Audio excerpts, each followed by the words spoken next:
Hello, this is Justin Matthew. Welcome to Second Nature.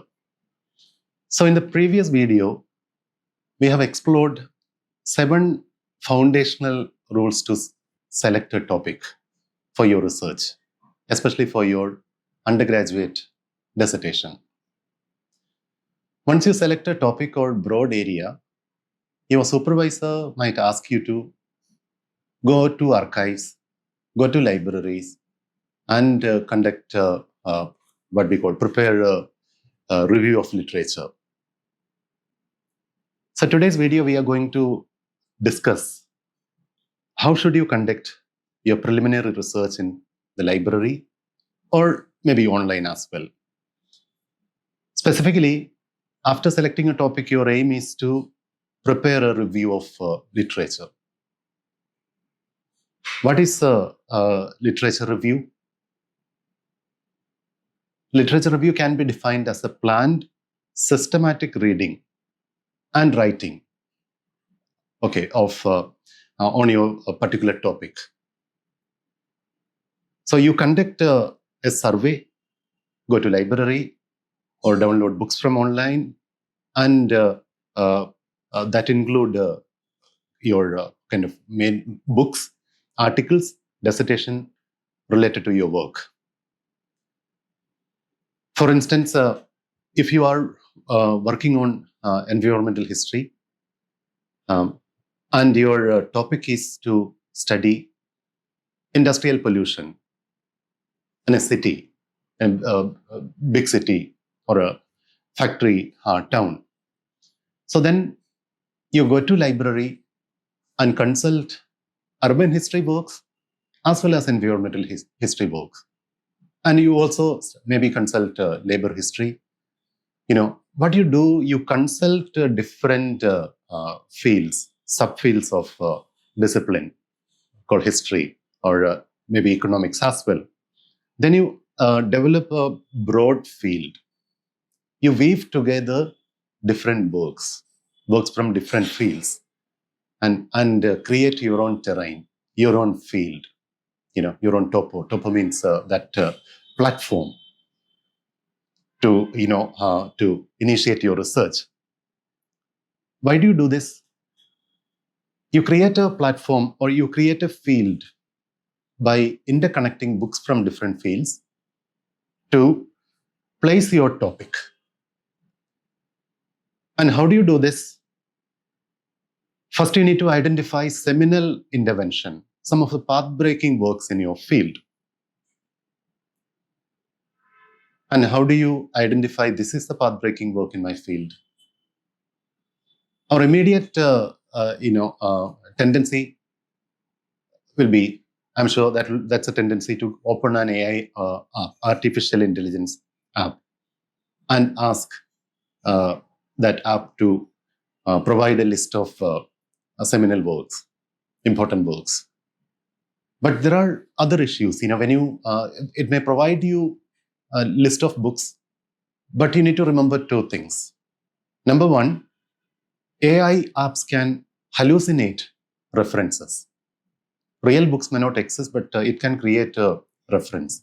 Even if it creates reference, its details can be wrong.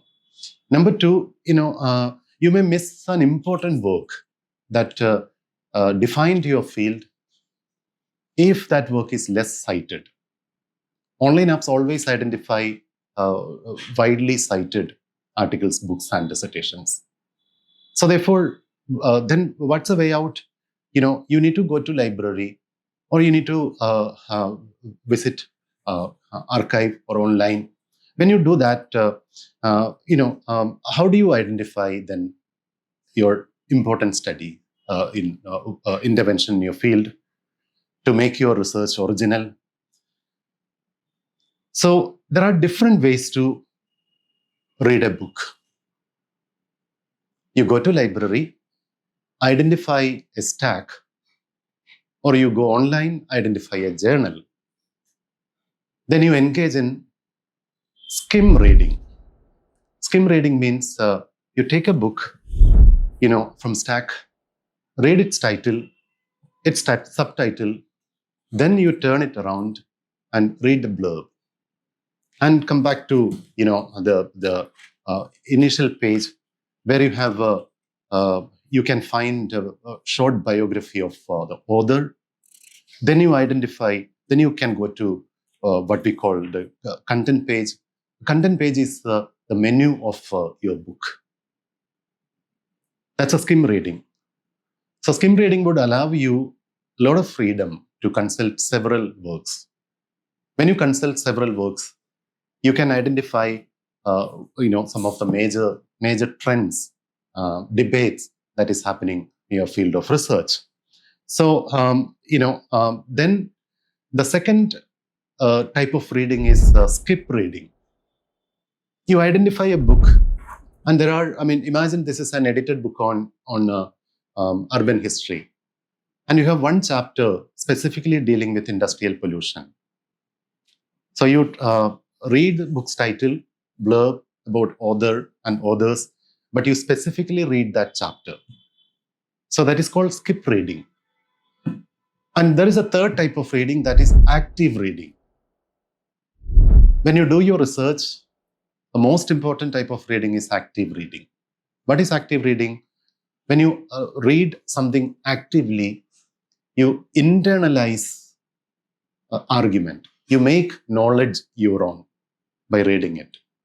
So, how do you make knowledge your own? There are steps to follow when you do this.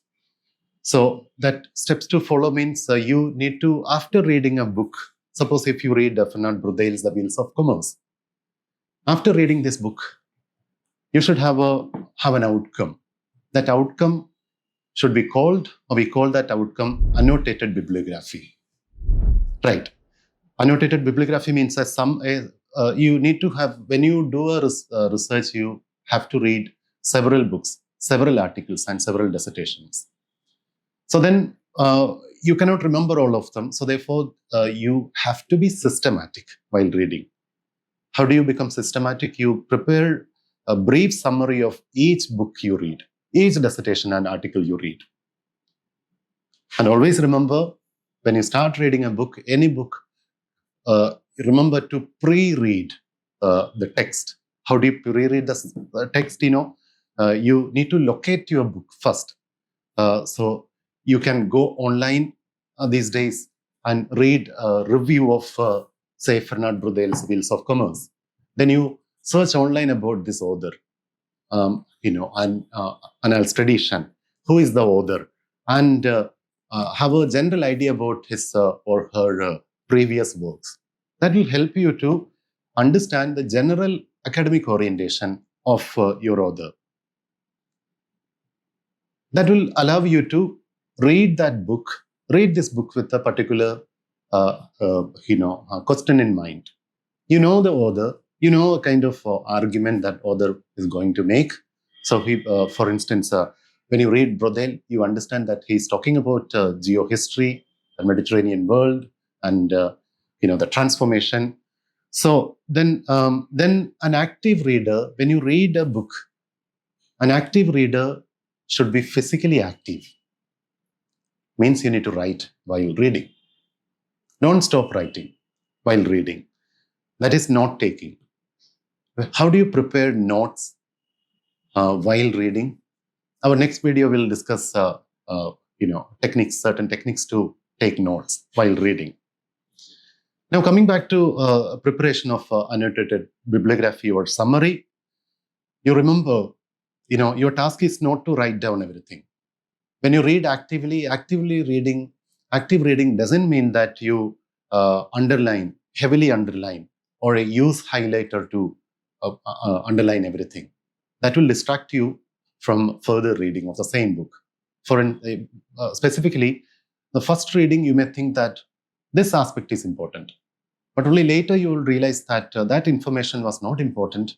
That information was provided just to make an argument. So then, that argument's importance is gone. So be minimal when you highlight. If possible, try to avoid highlighting, and prioritize information. Identify important information to write down. Don't write down everything. So, and always remember, when you read a book, actively you should read outside in. Outside in the sense, first you read the title, the Wheels of Commerce, spend a lot of time to understand the meaning, depth of each word. Ask yourself why the author opted this title. Think about, if possible, think about alternatives. Then turn around, read a book's blurb. Then, if you are reading a dissertation, I'm sure that there will be an abstract. Read that abstract carefully.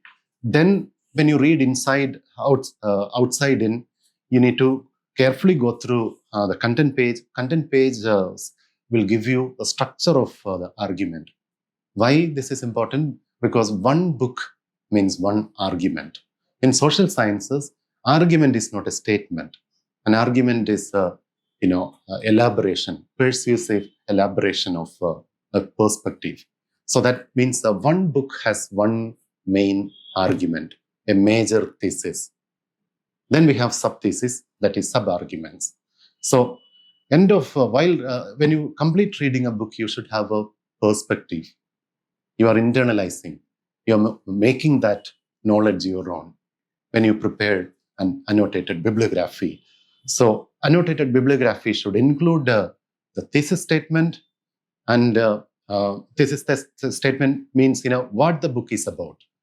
You can understand what the book is about if you read the first 2-3 pages of introduction. And always remember, in social sciences, in history, political science and all, there is no surprise in the climax. So there is no crime in reading the conclusion first. You should read introduction, then you should read conclusion. And if possible, read the first 2-3 lines of each chapter. That will provide you an overall structure of argument. Then you can systematically read to understand how the author is unfolding, developing that argument. Is his or her analysis, evidences are convincing? So when you prepare an annotated bibliography, include a thesis statement, as I've mentioned, then provide a contextual background of the book, that is a description about the author and generally about the book and about the field. And then you should be careful about the evidences that author is providing. This is archive-based work or fieldwork-based work.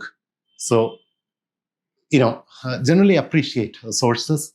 After sources, you need to include in your annotated bibliography analysis. So, how the author validate her arguments by providing evidence. Then conclusion. Conclusion should have 2 parts. Number 1, you need to examine the significance of the book, the argument, to understand, to further develop that area of knowledge. How this book is contributing to understand what we call the Mediterranean studies, or the early modern studies, or the history of trade and interactions, cultural interaction. Then try to summarize the major findings, major argument. Always remember, argument is a perspective in our thing. So I repeat, in an annotated bibliography, you need to have theme, context, source, and debate analysis. So once you read, say, 15 or 10 or 15 seminal books, articles, and dissertation, you are ready to write, ready to prepare your review of literature. Thank you.